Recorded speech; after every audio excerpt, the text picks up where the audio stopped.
In this video, we are going to talk about trigonometry. First things first, what is trigonometry? Okay, by now you should know that trigonometry has to do with the study of triangles in relation to their angles. Okay, now when you look at the topic, it says trigonometry. Okay, we have tri first, talking about three sides. Okay, three-sided polygon, which is a triangle, and then geometry, which has to do with space and angles as well. Okay, so in combine both of them, you get what now? Trigonometry. I just define trigonometry as the study of triangles in relation to their angles, of which we know there are different examples or different types of triangles. But we're not going to be talking about these things here. Those things will fall under geometry. We're strictly going to be talking about the formulas, equation, and all that really comes with trigonometry, okay, and how trigonometry can be used to solve daily problems or mathematical problems as well. Okay, now first things first, I'm going to start with a very common illustration that is used in trigonometry, which is the right angle triangle. I'm going to talk about it. Okay, now here is the right angle triangle. Okay, here is the right angle triangle, of which we know that the longest side, okay, it's always obvious that there's a longest side in a right angle triangle, and that longest side is called the hypotenuse. Okay, now either of two sides can be called the opposite or adjacent, depending on anyone you want. In this case, I can say here is the opposite, I can say here is the opposite, I can say here is the adjacent, I can say here is the adjacent, anyone I want. Okay, some persons will say the opposite is the side facing the hypotenuse, but when you look clearly, you notice that if I should turn this board or turn this triangle, here becomes facing this side. So I cannot really say this side is always the opposite. No, okay, I can pick any side. But then, when there is an angle in the triangle, okay, when there is an angle in the triangle, in this case theta, the side facing that angle becomes what now? The opposite. So I'll simply come here and write opposite and I'll name it adjacent. Okay? But then, when there are two angles in it, if I should write another angle inside of this place, I'm going to call this angle phi. In this case, the angle I'm dealing with now becomes my opposite. So if, for example, I'm to find cosine theta, okay, cosine theta will be what now? Adjacent over hypotenuse, right? So if I'm looking for cosine theta, not phi, or cosine theta, here becomes my opposite because I'm dealing with this angle. If I'm solving for cosine phi, here becomes my opposite because I'm dealing with this angle. That is how it is being done. Okay, now I'm going to remove this phi and work with just theta. So here is theta, and on this side we are having what we call the opposites, and here becomes automatically what now? Adjacent. Okay, this is the base of trigonometry. Now there is something also called Pythagoras theorem. Okay, it was proven by a man named Pythagoras. You should know the story before now. Okay, now it's saying that for a right angle triangle, the sum of the longest of the other two sides square, or the smallest side, is equal to the square of the longest side. In the sense that I can say if I have a right angle triangle like this, of which here is 90 degrees, always 90 degrees. Okay, let's say here is A, here is B, and here is what now? C. Pythagoras theorem is saying that, I'm going to write it here, Pythagoras theorem.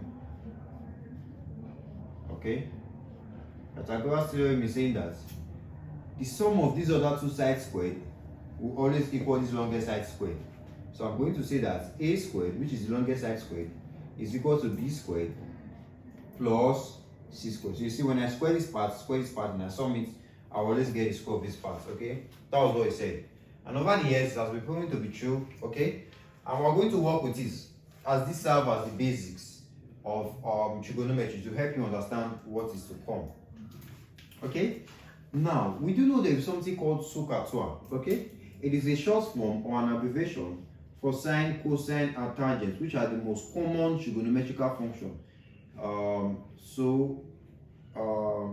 Is SOH CAH TOA. Okay, now what is this telling us? For sine, okay, we have opposites over hypotenuse. That is the short form for getting these guys. For cosine, we have adjacent over hypotenuse. That is how it is being done. And then for tangent, we are having opposite over what? Over adjacent. Okay, so we're going to say opposite over adjacent. That is the shortcut, or that is the form. Okay, so if I come to this triangle, I'm going to label here theta, just like this one. So if I'm to find, for example, sine of that angle, that is sine theta, I can now say that sine theta, which is opposite over hypotenuse, okay, opposite over hypotenuse. Remember, the side facing the angle becomes our opposites, okay? So in this case, this part is facing the angle, so that becomes our opposite. We are going to have b over hypotenuse is what the longest side, which is a, okay? And then again, we're also going to say cosine theta is adjacent over hypotenuse, adjacent over hypotenuse, okay? And adjacent in c, so I'm going to have c over a. And then tan theta is opposite over adjacent, so we have opposite over adjacent. And what is the opposite? The opposite is b, adjacent is what? Is c, right? Okay, now we just succeeded in bringing out these formulas. Yeah, I'm also going to write some other ones which we call the reciprocal angles. Okay, I'm going to start with that, and these are called the reciprocal angles. Now, what are reciprocal angles? Do take note that reciprocal angles are different from inverse angles, okay?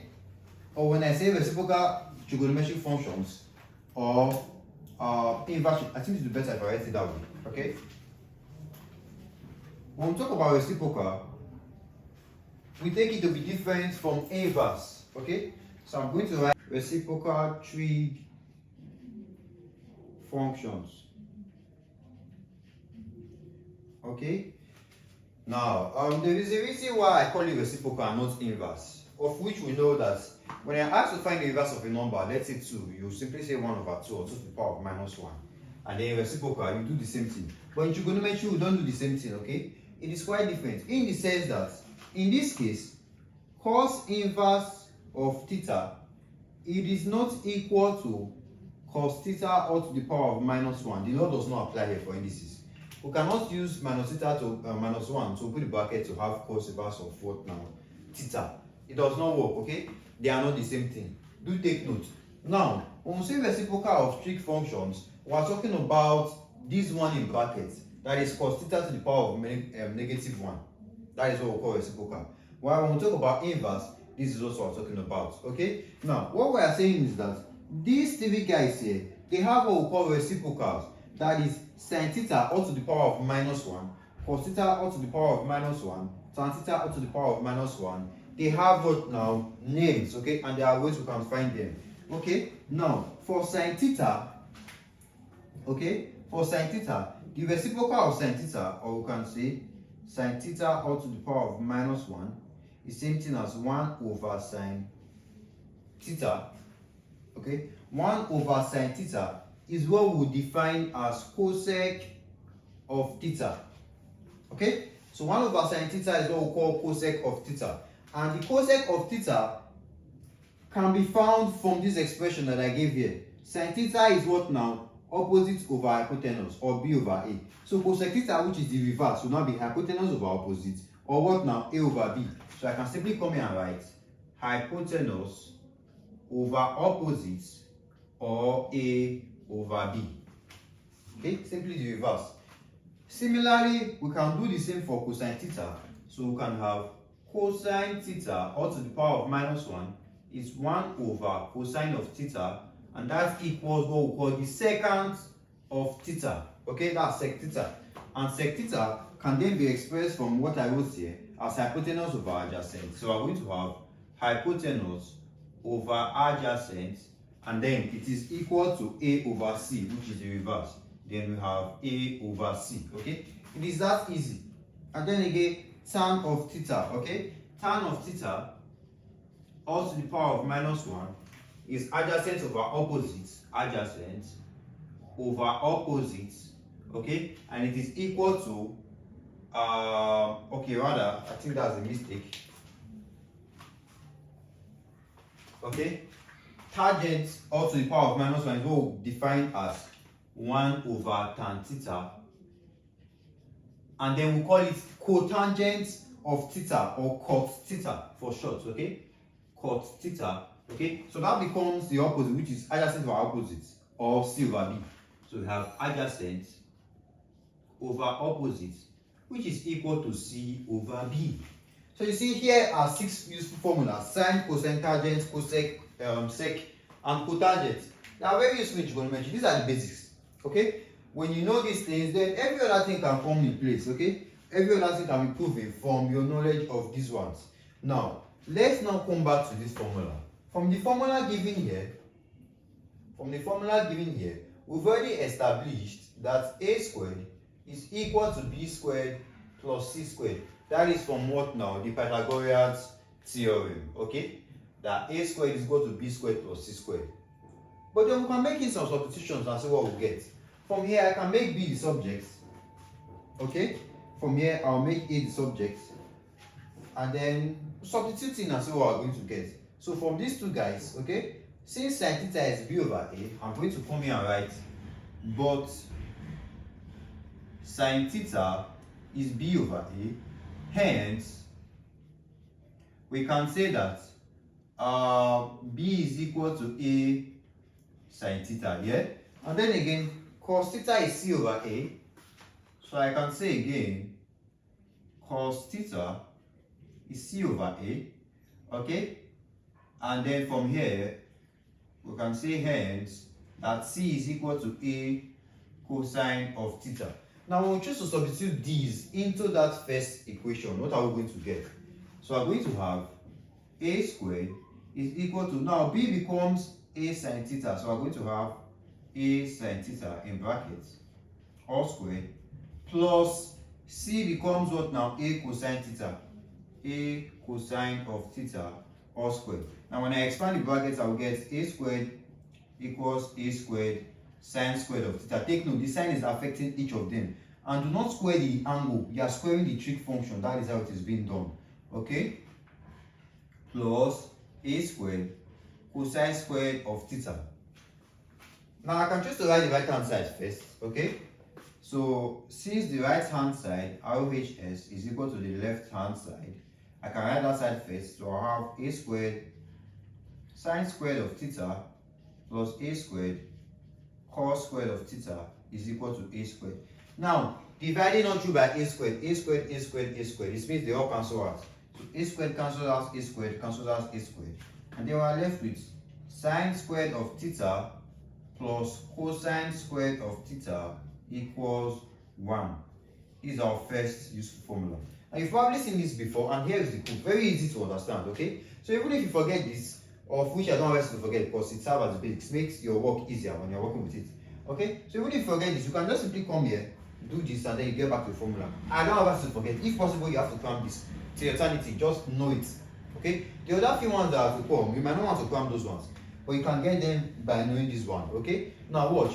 If I choose to divide through by sine squared theta, okay, if I choose to divide all these through by sine squared theta, so I'm going to write divide by sine squared of theta.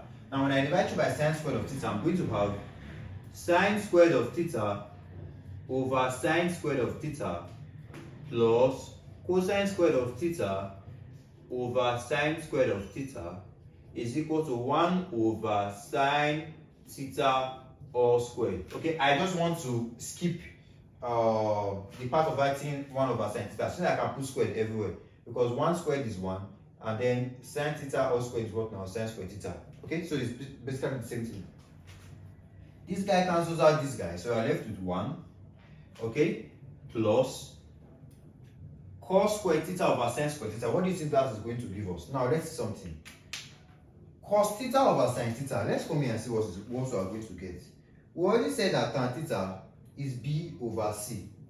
Okay, but then what will be cos theta over sine theta? Let's find out.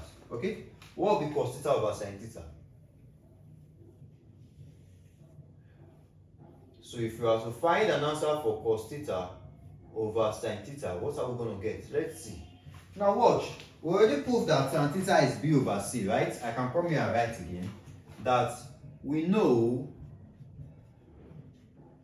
tan theta to equal B over C, okay?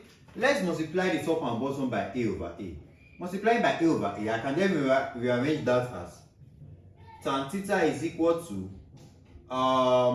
B times A over C times A, which can be written as B over A, okay, times A over C, because A cancels A, we are left with B over C, right? So it's basically the same thing. B over A times A over C. You can see why I'm manipulating it. The reason I'm manipulating it is because I've already done it before, okay? I've done this before, I know it, so I know how to manipulate. But you as a person, if you don't know how to prove what I'm about to prove now, the way you are going to learn it is by studying this example or what I'm doing on the board, okay?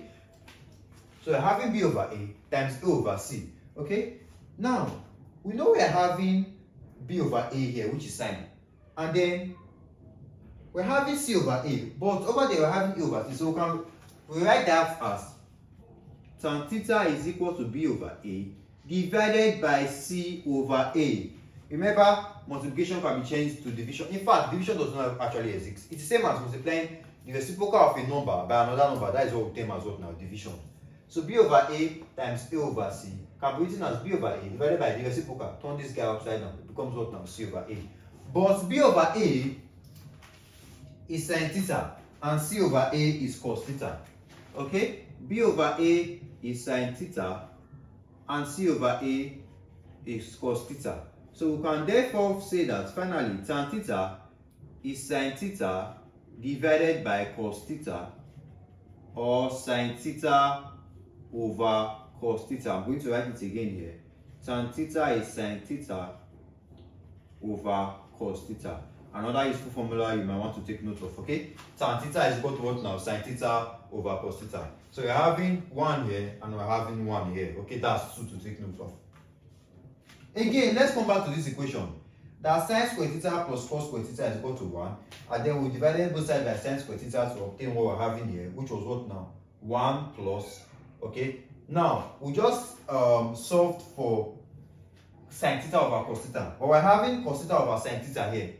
Since we're having cos theta over sin theta here, we can also take the reciprocal. So if I turn this upside down, okay, if I reverse it, so if this goes up, I'm going to have 1 over tan theta will now equal cos theta over sin theta, right? Now, 1 over tan theta is something we've done before. 1 over tan theta is what? Cot theta. So I can say that cos theta over sin theta is what now? Cot theta. Okay? So anywhere I see cos over sine, I'll put what now? Cotangent. And there's a square here, so the square will not be left out. So I'm going to have 1 plus cos squared theta equals, now 1 over sin theta. We already know that 1 over sin theta is cosec theta. Okay, there's a square there. So I'm going to have cosec squared theta. That's another useful formula.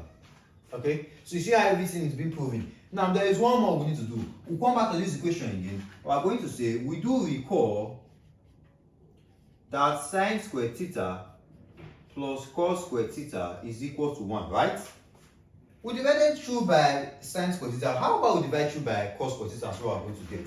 Okay, so when we divide through by cos squared theta, we are going to have sin squared theta over cos squared theta. Okay, sin squared theta divided by cosine squared theta plus cosine squared theta over cosine squared theta equals 1 over cosine squared of theta. Now this one cancels out this one. Sine over cos is something we put before. That will give us tan.